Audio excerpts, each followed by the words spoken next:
ഷമലി, ഇത് പ്രോസിക്യൂഷന്റെ വാദത്തിൽ അതിലേക്ക് തന്നെ കോടതി പോകുന്നു എന്നുള്ളതാണ്. വളരെ നിർണായകമായ ഒരു പരാമർശം കോടതി നടത്തിയിരിക്കുന്നു.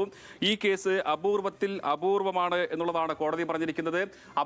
അപൂർവത്തിൽ അപൂർവമായി കോടതി പരിഗണിച്ചാൽ പിന്നീട് അത് വധശിക്ഷയിലേക്ക് പോകാനുള്ള സാധ്യത വളരെ കൂടുതലാണ്. വധശിക്ഷ വിചാരണ കോടതി ഒരുപക്ഷെ പ്രതി ചെന്താമരയ്ക്ക് വധശിക്ഷ പ്രഖ്യാപിക്കാനുള്ള സാധ്യതയിലേക്കാണ് ഇത് പോകാനുള്ള സാധ്യത വരുന്നത്. കാരണം ഇതുവരെ കോടതി നടത്തിയിട്ടുള്ള നിരീക്ഷണങ്ങളെല്ലാം നമുക്ക് പരിശോധിക്കുകയാണെങ്കിൽ അത്തരത്തിലേക്ക് കോടതിക്ക് അങ്ങനെ ഒരു നിഗമനമുണ്ട് എന്നുള്ളത് തന്നെയാണ് മനസ്സിലാക്കാൻ കഴിയുന്നത്. അതുകൊണ്ട് തന്നെ ഒരു വധശിക്ഷ പ്രഖ്യാപിക്കുകയാണെങ്കിൽ, വധശിക്ഷ പറയുകയാണെങ്കിൽ അതിലേക്ക് നേരത്തെ നമ്മൾ പറഞ്ഞതുപോലെ ഒരു തരത്തിലുള്ള മാനസാന്തരവും വരാൻ സാധ്യതയില്ലാത്ത ഒരു പ്രതിക്കാണ് വധശിക്ഷ നൽകേണ്ടത്.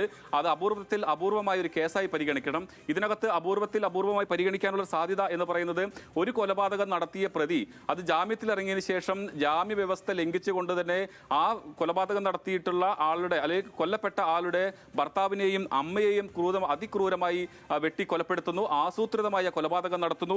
അതിനുശേഷം അവരുടെ മക്കളെയും അവരോടൊപ്പം തന്നെ ബന്ധുക്കളെയും സാക്ഷി പറയാൻ ശ്രമിച്ചിട്ടുള്ള, അതായത് ആദ്യത്തെ കേസിൽ സാക്ഷി പറഞ്ഞിട്ടുള്ള തൊട്ടയൽവാസിയായിട്ടുള്ള പുഷ്പയെയും എല്ലാം തന്നെ കൊലപ്പെടുത്തുമെന്ന് ഭീഷണിപ്പെടുത്തുന്നു. അതായത് പോലീസിന്റെ തെളിവെടുപ്പിനിടെ പോലും ഭീഷണിപ്പെടുത്താൻ ശ്രമിക്കുന്നു. കോടതിയിൽ ജഡ്ജിയെ വെല്ലുവിളിക്കുന്ന സാഹചര്യം ഉണ്ടാകുന്നു. ആദ്യത്തെ കോടതിയിൽ, മജിസ്ട്രേറ്റ് കോടതിയിൽ, ഈ കേസ് ആദ്യം പരിഗണിച്ചിട്ടുള്ള ആലത്തൂർ മജിസ്ട്രേറ്റ് കോടതിയിൽ പോലും അത്തരം നാടകീയ സംഭവങ്ങൾ ഉണ്ടാകുന്നു. അതോടൊപ്പം തന്നെ ഇതിനകത്തുള്ള മിറ്റിഗേഷൻ റിപ്പോർട്ട്, അദ്ദേഹത്തിന്റെ സാമൂഹ്യ പരിശോധന റിപ്പോർട്ടിൽ പോലും ഒരു തരത്തിലുള്ള ഈ പരിശോധിച്ച് അതിന്റെ വിശകലനം നടത്തിയപ്പോൾ ഇയാൾക്ക് ഒരു തരത്തിലുള്ള മാനസിക രോഗവും അല്ലെങ്കിൽ അങ്ങനെ ഒരു പ്രശ്നമില്ല എന്നുള്ളത് കോടതി കണ്ടെത്തുന്നു. അത് അംഗീകരിക്കാൻ കഴിയില്ല എന്നത് കോടതി പറയുന്നു.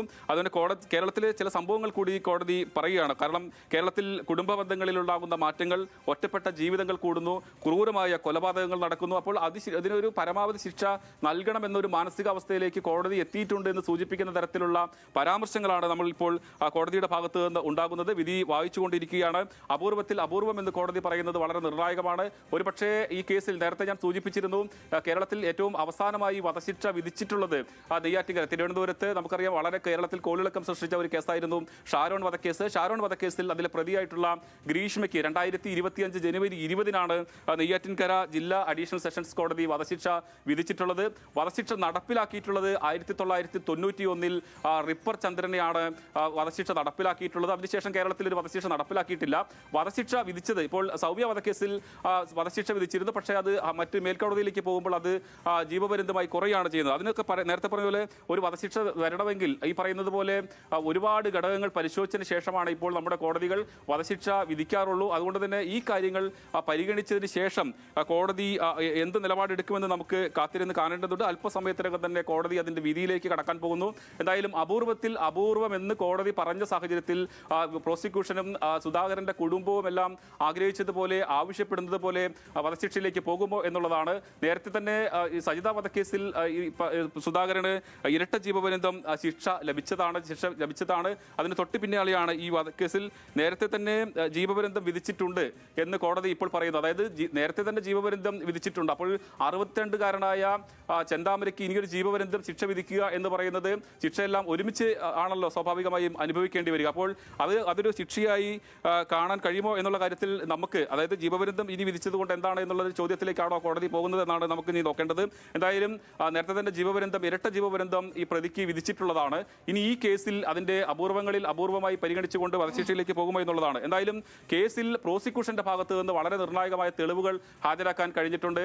അതിൽ ചില 4 സാക്ഷികൾ കൂറുമാറിയെങ്കിൽ പോലും മറ്റു സാക്ഷികളും തെളിവുകളും എല്ലാം, ഈ സാഹചര്യ തെളിവുകളും എല്ലാം ഈ പ്രതിക്ക് ഇവരോടുള്ള വൈരാഗ്യം, അത് മാത്രമല്ല പ്രതി ഏതെങ്കിലും തരത്തിൽ പുറത്തിറങ്ങിയാൽ ആ കുടുംബത്തിന് നേരിടേണ്ട വെല്ലുവിളി, അവരുടെ ജീവന് പോലും അപായമാകുന്ന സാഹചര്യം, അതെല്ലാം പ്രോസിക്യൂഷന് തെളിയിക്കാൻ കഴിഞ്ഞു എന്നുള്ളത് വളരെ പ്രധാനപ്പെട്ടതാണ്.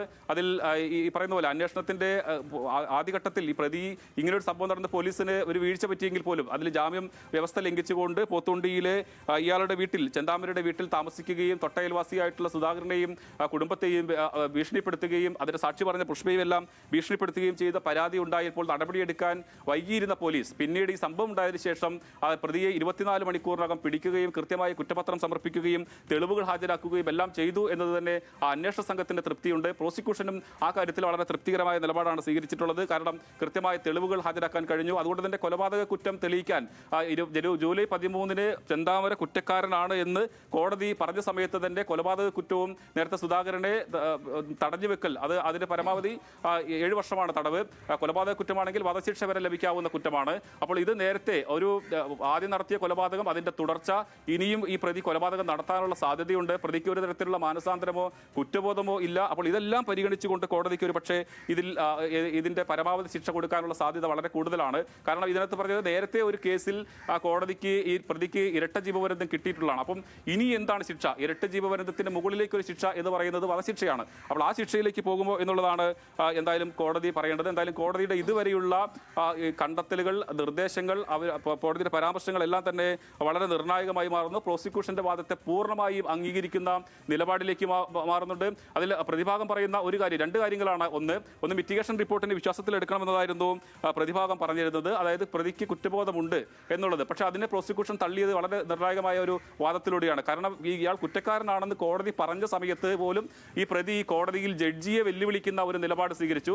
തന്നെ ശിക്ഷിച്ചോളൂ, ഞാൻ ഗാന്ധിജിയൊന്നുമല്ല, ആരായാലും ഇത്തരം നിലപാട് തന്നെയാണ് സ്വീകരിക്കുക എന്ന് പറഞ്ഞ് കോടതിയെ വെല്ലുവിളിക്കുന്നു. തൊട്ടടുത്ത ദിവസമാണ് മിറ്റിഗേഷൻ റിപ്പോർട്ട്, അതിന്റെ ഭാഗമായി ജില്ലാ ലീഗൽ അതോറിറ്റി ആളുകൾ ജയിലിലെത്തി ഈ ചെന്താമരയെ കാണുന്നത്. അപ്പോൾ സ്വാഭാവികമായും അതിനകത്ത് ബാഹ്യമായ ഒരു ഇടപെടലിന്റെ തുടർന്നാണ് തനിക്ക് കുറ്റബോധമുണ്ട് എന്നും സുധാകരന്റെ മക്കൾക്ക് ജയിലിൽ നിന്ന് കിട്ടുന്ന വരുമാനത്തിന്റെ ഒരു വിഹിതം അയച്ചു കൊടുക്കാൻ തയ്യാറാണെന്ന് ഒക്കെയുള്ള വാദങ്ങൾ പറയുന്നത്. ഒരു തരത്തിൽ പോലും കുറ്റബോധമില്ലാത്ത, പുറത്ത് കോടതിയിൽ സമ്മതിക്കാത്ത ആൾ, പുറത്ത് മാധ്യമങ്ങളെ കാണുന്ന സമയത്ത് അത്തരമൊരു പ്രതികരണം നടത്താത്ത ആൾ, ഇനിയും താൻ ഇത് ചെയ്യും എന്ന് പറയുന്ന ആൾ, ഇയാളുടെ ഈ റിപ്പോർട്ട് എന്തിനാണ്, മിറ്റിഗേഷൻ റിപ്പോർട്ട് എന്തിനാണ് കോടതി പരിഗണിക്കുക എന്നെല്ലാം പ്രതിഭാഗം ഭാഗത്തിന് നന്നായി അറിയാം. അതുകൊണ്ട് തന്നെ ഇങ്ങനെ മനഃപൂർവ്വം കൊടുത്ത ഒരു മൊഴിയാണ്, ബോധപൂർവ്വം കൊടുത്തൊരു മൊഴിയാണ്. അതിൽ ആത്മാർത്ഥതയില്ല, അത് വസ്തുതാപരമല്ല. അതുകൊണ്ട് തന്നെ കോടതി അത് പരിഗണിക്കരുത് എന്നുള്ളതായിരുന്നു പ്രോസിക്യൂഷന്റെ വാദം. അത് പൂർണ്ണമായും കോടതി ഉൾക്കൊണ്ടു എന്നുള്ളതാണ് നമ്മളിപ്പോൾ പരാമർശങ്ങൾ കാണുമ്പോൾ മനസ്സിലാകുന്ന ഒരു കാര്യം. മറ്റൊന്ന്, ഈ കൊലപാതകം നടത്തിയതിനു ശേഷം ഇയാളുടെ വീട്ടിൽ നിന്ന്, ചെന്താമരയുടെ വീട്ടിൽ നിന്ന് ഒരു വിഷക്കുപ്പി കണ്ടെത്തിയിരുന്നു.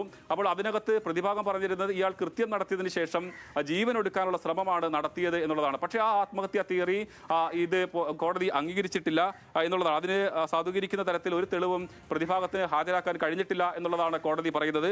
അപ്പോൾ പ്രതിഭാഗം സൂചിപ്പിച്ചിട്ടുള്ള ഒരു കാര്യവും കോടതിയിൽ അംഗീകരിക്കപ്പെട്ടിട്ടില്ല എന്നുള്ളതാണ് ഇതുവരെ ഈ വിധിപ്പകർപ്പ് വായിക്കുന്ന ഈ നിമിഷം വരെ നമ്മൾ കാണുന്ന പരാമർശങ്ങളിൽ നിന്ന് നമുക്ക് മനസ്സിലാക്കാൻ കഴിയുന്നത്.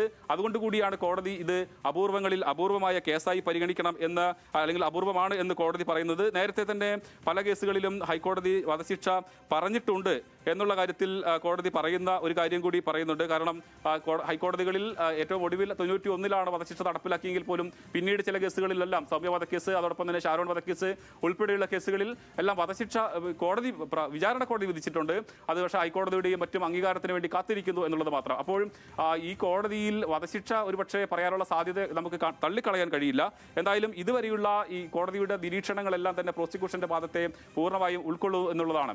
ഇന്നിപ്പോൾ ഈ കോടതി ചെന്താമരയെ കോടതിയിൽ, ഇപ്പോൾ നമ്മൾ നേരത്തെ പറഞ്ഞതുപോലെ മിറ്റിഗേഷൻ റിപ്പോർട്ട് തയ്യാറാക്കിയ മിറ്റിഗേഷൻ റിപ്പോർട്ടിൽ പറഞ്ഞത് ചെന്താമരയ്ക്ക് കുറ്റബോധമുണ്ട്, അവരുടെ മക്കളെ, സുധാകരന്റെ മക്കളെ താൻ കിട്ടുന്ന വരുമാനം പങ്കുവെക്കാൻ തയ്യാറാണ് എന്നെല്ലാം പറയുന്ന അതേ ചെന്താമര ഇന്ന് കോടതി വന്നപ്പോൾ നമ്മൾ ആ ദൃശ്യം കണ്ടതാണ്. ചെന്താമരയുടെ മുഖത്ത് ഏതെങ്കിലും തരത്തിൽ താനൊരു കുറ്റസമ്മതം നടത്തിയതിൻ്റെയോ 3 പേരെ കൊലപ്പെടുത്തിയതിൻ്റെയോ ആ കൊലപാതകത്തിന് അതിന്റെ പേരിൽ അനാഥമായി പോയ 2 പെൺകുട്ടികളുടെ ജീവിതത്തെക്കുറിച്ചോ അവരുടെ കുടുംബത്തെക്കുറിച്ചോ അവിടെ സ്വന്തം നാട് വിട്ടു പോകേണ്ടി വന്ന പുഷ്പ എന്ന് പറയുന്ന വളരെ സാധാരണക്കാരിയായ കൂലിപ്പണിക്ക് പോയി ജീവിക്കുന്ന ഒരു സ്ത്രീ ഇന്ന് തമിഴ്നാട്ടിലെ ഒരു ഉൾപ്രദേശത്ത് വാടകയ്ക്ക് താമസിക്കുന്നു. അവരുടെ ഊരും നാടും എല്ലാം വിട്ട് മറ്റുള്ളവരോട് ബന്ധപ്പെടാൻ പോലും തയ്യാറാവാതെ പേടിച്ച് ഭയന്ന് നിൽക്കേണ്ട സാഹചര്യം കൂടി കോടതി പരിശോധിക്കുന്നുണ്ട് എന്നുള്ളതാണ് എടുത്തു പറയേണ്ടത്. നമ്മളിന്ന് കോടതിയിൽ വന്നപ്പോൾ ചെന്താമരയുടെ മുഖങ്ങൾ കണ്ടതാണ്, ആ പ്രതിയുടെ ശരീരഭാഷ കണ്ടതാണ്. അപ്പോൾ മിറ്റിഗേഷൻ റിപ്പോർട്ടിൽ പറയുന്ന തരത്തിലുള്ള കുറ്റബോധവും ആ പ്രതിയെ നയിക്കുന്നില്ല എന്നുള്ളതിന്റെ തെളിവ് നമുക്ക് ആ ദൃശ്യങ്ങളിൽ നിന്ന് വളരെ വ്യക്തമാണ്. ഇപ്പോൾ ആ വിധി പ്രസ്താവം കേൾക്കാൻ വേണ്ടി സുധാകരന്റെ 2 പെൺമക്കളും സുധാകരന്റെ കുടുംബവും അതോടൊപ്പം തന്നെ അതിന് ആ സമയത്ത് ഇടപെട്ട ആളുകളെല്ലാം തന്നെ കോടതിയിൽ, പാലക്കാട് ഡിസ്ട്രിക്ട് അഡീഷണൽ സെഷൻസ് കോടതിക്ക് മുമ്പിൽ കാത്തു നിൽക്കുന്നുണ്ട്. അവരെല്ലാം തന്നെ പ്രതീക്ഷിക്കുന്നത് ഇതിനകത്ത് പരമാവധി ശിക്ഷ കിട്ടും എന്ന് തന്നെയാണ്. ഈ സംഭവം ഉണ്ടാകുന്നതിൽ നയിച്ച ഒരു പറയുന്നത് ചെന്താമരയുടെ അന്ധവിശ്വാസമാണ്. അതായത് ചെന്താമരയുടെ തന്നെ പ്രവൃത്തി കൊണ്ട് അദ്ദേഹത്തിന്റെ കുടുംബം പിരിഞ്ഞു പോവുകയാണ്. ചെന്താമര, നമ്മൾ ആ നാട്ടിൽ ഈ കേസ് ഉണ്ടായ സമയത്ത് നമ്മൾ അന്വേഷിച്ചിരുന്നത് ചെന്താമര ആ കുടുംബത്തിലൊരു നിരന്തര ശല്യക്കാരനായിരുന്നു.